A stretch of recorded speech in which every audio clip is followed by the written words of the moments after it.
Film piracy जो 2028 तक 125 billion dollar का मार्केट बनने वाला है। क्या कभी सोचा कि वो बेस लेवल पे काम कैसे करता होगा? लेकिन इस पूरे सिस्टम को समझने से पहले एक सवाल पूछना बहुत जरूरी है कि पायरेसी आज के टाइम पे भी कैसे एग्जिस्ट कर रही है, जहाँ पे तुम्हें 150, 300 पूरे महीने का कंटेंट मिल सकता है। तो फिर लोग घंटों लगा के इलीगल वेबसाइट्स पे क्यों फिल्म ढूंढ रहे हैं, और क्यों सिर्फ एक फिल्म के लिए वो अपना इतना वक्त दांव पे लगाने को रेडी होते हैं?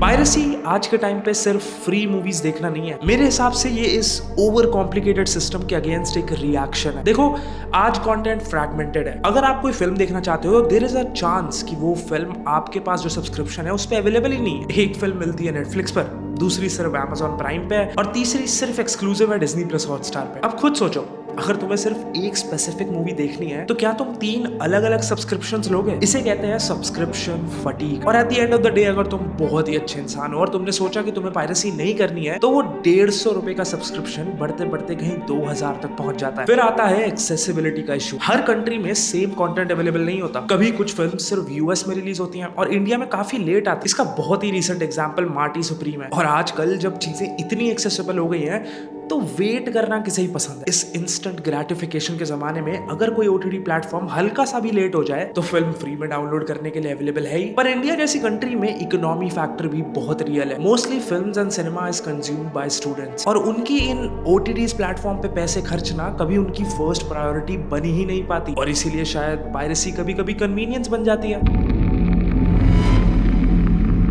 अब देखो, हमें यह समझना बहुत जरूरी है कि हर पायरेटेड मूवी का एक ओरिजिन सोर्स होता है। वो इंटरनेट से पैदा नहीं होती। सबसे बेसिक फॉर्म कैमरे पर ये वही है जो फिल्म पायरेसी सुन के सबके दिमाग में सबसे पहली चीज आती है कि एक इंडिविजुअल थिएटर के अंदर जाके अपने फोन के कैमरा से या फिर वो हैंडी कैम से पूरी की पूरी फिल्म रिकॉर्ड कर लेता है और इंटरनेट पे अपलोड कर देता है। यहाँ प्रिंट बहुत बुरा है, यहाँ तक कि कंज्यूम करने लायक भी नहीं है। देन कभी कभी स्क्रीनर्स लीक हो जाते हैं। ये वो प्रिंट्स हैं जो कि क्रिटिक्स या फिर अवार्ड जूरीज को भेजे जाते हैं रिव्यू करने के लिए या फिर टाइम से पहले ही प्रमोट करने के लिए। फिर आता है ब्लू-रे या फिर डीवीडी रैप। ये तब होता है जब फिल्म की ऑफिशियल एक डिस्क मार्केट में रिलीज करी जाती है और उसे खरीद के कोई एक्सट्रैक्ट करके इंटरनेट पे अपलोड कर देता है। यहाँ क्वालिटी बहुत अच्छी होती है, एज ये डीवीडी सीधा ओनर से ही आ रही है, बट इसके लिए वेट यूजुअली बहुत लंबा होता है, as Blu-ray discs and DVDs takes a lot of time to come out. और अब अगर ओटीटी एरा की बात करें तो ओटीटी रिप्स भी बहुत पॉपुलर होते जा रहे हैं। जहाँ पहले किसी फिल्म के एचडी वर्जन के लिए हमें पहले उसे टीवी पे आने का वेट करना होता था, वही चीज अब ओटीटीज के साथ होती है। इसलिए आप देखोगे कि टीवी शोज का first day he crystal clear print in pirated websites पे मिलने लग जाता है। बट थिएटर रिलीजेस के साथ यूजुअली ऐसा नहीं होता। लेकिन स्टोरी यहाँ खत्म नहीं होती। ओरिजिनल मूवी फाइल जो कि थिएटर में प्ले होती है वो 20 GB, 40 GB या उससे भी ज्यादा हैवी हो सकती है। पर पायरेट्स क्या करते हैं, वो उसे कंप्रेस करते हैं,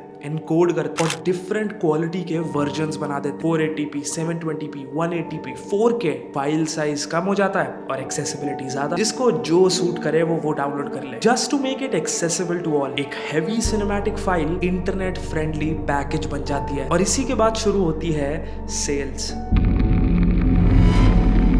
देखो, 2 मेन सिस्टम्स होते हैं। पहला, टॉरेंट नेटवर्क्स। ये आज के टाइम पे द मोस्ट यूज्ड एंड सबसे सेफ तरीका है। यहाँ आप कोई फाइल डाउनलोड नहीं करते बल्कि पीयर टू पीयर शेयरिंग है। फाइल किसी एक पर्टिकुलर सर्वर पे नहीं होती, लोग एक दूसरे से डायरेक्टली शेयर करते हैं। इसी मॉडल ने वेबसाइट जैसे कि द पायरेट बे को ग्लोबल लेवल पे फेमस कर दिया था। इस सिस्टम को शट डाउन करना भी उतना ही मुश्किल होता है। इसीलिए आप देखते होंगे कि साइट्स बंद होकर तुरंत ही चालू हो जाती हैं, जैसे कि कुछ हुआ ही ना हो। दूसरा मॉडल डायरेक्ट डाउनलोड या पायरेसी स्ट्रीमिंग साइट्स के थ्रू ऑपरेट करता है। यहाँ फाइल किसी रिमोट सर्वर पर होस्ट होती है, लोग क्लिक करते हैं और स्ट्रीम या डाउनलोड कर लेते हैं। ये वाला रास्ता थोड़ा ज्यादा अनसेफ एंड ट्रेसेबल माना जाता है, एज वो जो फिल्म उस सर्वर से आप डाउनलोड कर रहे हो, यू डोंट रियली नो कि उस फिल्म के पैकेज के नाम के अंदर क्या क्या आ रहा है। लेकिन सबसे बड़ा सवाल ये है कि ये सब कुछ फ्री में कैसे चल रहा है। यहाँ आता है असली ट्विस्ट और सबसे बड़ा रीजन कि क्यों आपको पायरेसी से मीलों दूर रहना चाहिए।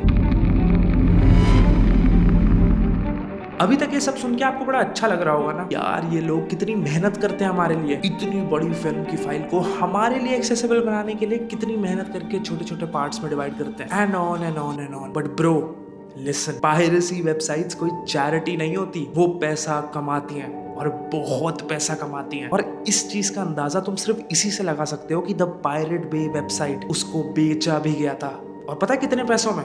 7.8 मिलियन डॉलर्स, जो कि इंडियन रुपीस में अराउंड 70 करोड़ रुपए होते हैं। और सिर्फ एक वेबसाइट्स एंड सर्वर्स के लिए ये बहुत ज्यादा है। अब सवाल ये है कि ऐसी वेबसाइट्स पैसा कमाती कैसे? पहला, पॉपअप एड्स से। सारे के सारे इलीगल एड्स जैसे कि betting apps and crypto savings इन्हीं साइट्स पर रन होते हैं। दूसरा, रीडायरेक्ट लिंक से। जब कोई लिंक दबाकर आप दूसरे पेज पर पहुंच जाते हो ना, उसका भी पैसा मिलता है। और सबसे डेंजरस, कभी कभी मालवेयर इंस्टॉल करके भी। फिल्म डाउनलोड करते करते कभी कभी वायरसेस या मालवेयर्स आपके सिस्टम में इंस्टॉल हो जाते हैं। वो कोई गलती नहीं है बल्कि एक सेल है। And the last one is the most dangerous, user data selling. ये साइट्स आपका डेटा इकट्ठा करके कई अलग अलग कंपनियों को बहुत ऊंचे दामों पे बेचती हैं। फ्री मूवीज का प्राइस कभी कभी पैसा नहीं होता बल्कि डेटा होता है।